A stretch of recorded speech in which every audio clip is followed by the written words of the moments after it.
Neagley's spinoff will be different to Prime Video's Reacher in three important ways.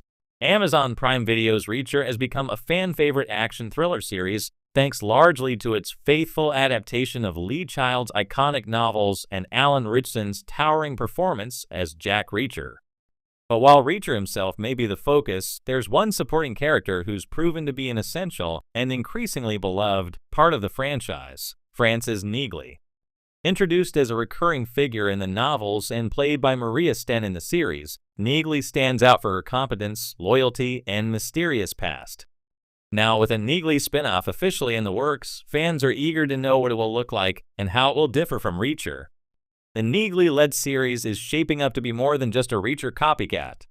In fact, it's likely to differ in at least three important ways, from tone and character dynamics to storytelling style and genre emphasis.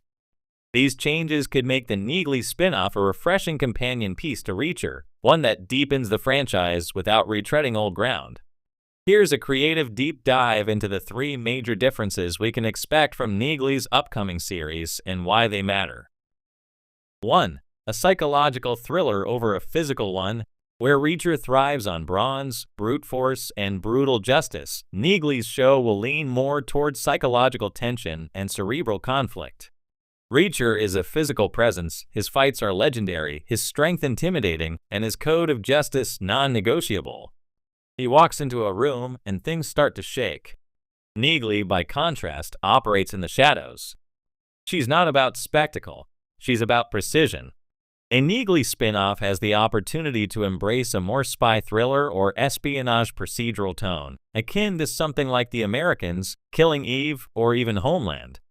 As a former military intelligence officer with deep knowledge of surveillance, cybersecurity, and operational tactics, Neagley would naturally draw stories involving espionage, leaks, internal sabotage, and political intrigue. This allows her show to tackle complex themes that aren't easily punched into submission.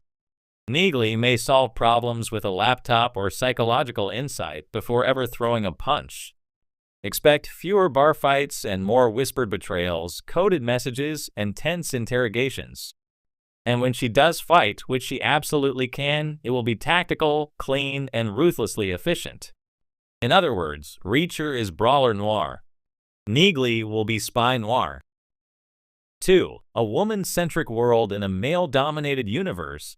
One of the most exciting aspects of the Neagley spin-off is its potential to bring a different kind of gender dynamic to the Reacher universe.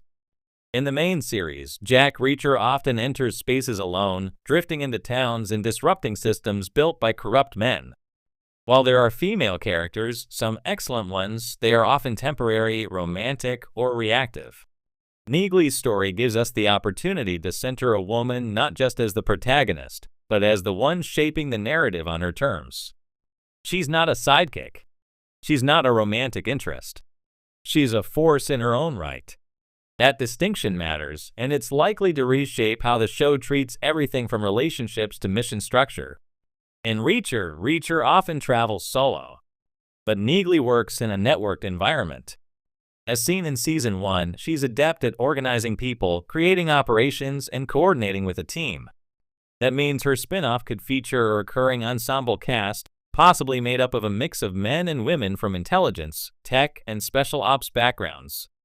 Crucially, it opens the door for more nuanced female friendships and rivalries in a genre that rarely makes room for them.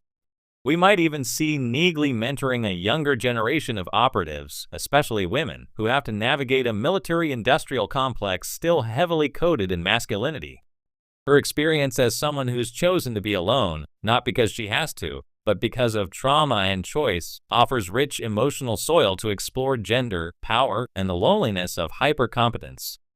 Where Reacher is about an unstoppable man breaking down walls, Neagley's spin-off could be about a brilliant woman building bridges between people, between past and present, and between the truth and its cover story.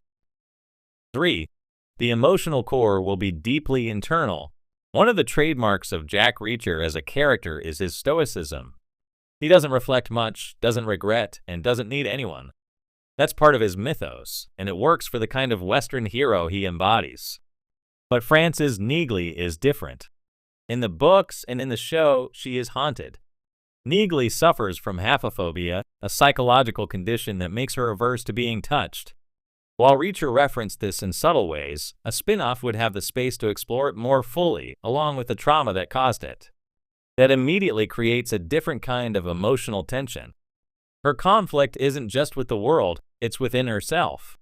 A Neagley-centric narrative could allow for slower, more intimate storytelling, including flashbacks to her military service, the events that fractured her trust in others, and the reasons why she keeps everyone at a distance. This is not just about trauma, it's about resilience. She doesn't want to be saved, she wants to stay sharp. And yet, her isolation could be quietly killing her. That gives her show a depth of vulnerability Reacher rarely taps into. It opens the door to nuanced storytelling about trauma recovery, survivor guilt, and the price of excellence. A Neagley series could still deliver high-stakes action, but it would come with an undercurrent of emotional realism and psychological drama that separates it from the more comic book-like tone of Reacher. Neagley's inner life, her thoughts, fears, ethics, and self-perception can become the spine of the show. That allows viewers to root for her not just because she's good at what she does, but because we understand what it costs her to be that good. Why this contrast matters for the Reacher universe. The idea of a Reacher-verse might have once sounded like overkill, but Neagley's spin-off proves it doesn't have to be redundant. Instead of more of the same, it's a chance to widen the franchise's tonal palette and deepen its thematic complexity. With Reacher, we get catharsis through violence, a simple moral code, and satisfaction in seeing bullies get what's coming to them. With Neagley, we get a character who knows the world isn't black and white, and who must navigate morally gray areas without the luxury of brute force or emotional distance. This juxtaposition is what makes the idea so compelling. Neagley doesn't just offer a different point of view, she offers a different kind of storytelling. Her spin-off could exist in the same world, occasionally intersect with Reacher himself, but never feel like it's living in his shadow. What we want to see in Neagley's spin-off, while much of the creative direction is still under wraps, here are a few key elements fans are hoping the Neagley show includes. 1. A focused core team. Where Reacher works alone, Neagley could function with a small, trusted team. Think Mission, Impossible, or MI5 with personal stakes.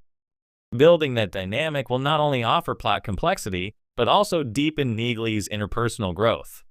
2. Deep dive into her past. Let us see the formative missions that shaped her and the betrayals or tragedies that made her shut out the world. A serialized narrative could interweave a modern-day mystery with flashbacks to a devastating operation gone wrong. 3. Tactical pacing. The action doesn't need to be frequent, but when it comes, it should be surgical and clever.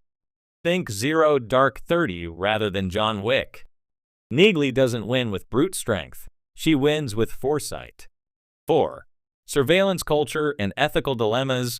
Her background in military intelligence positions her perfectly to explore modern issues like data privacy, whistleblowing, cyber warfare, and state-sanctioned,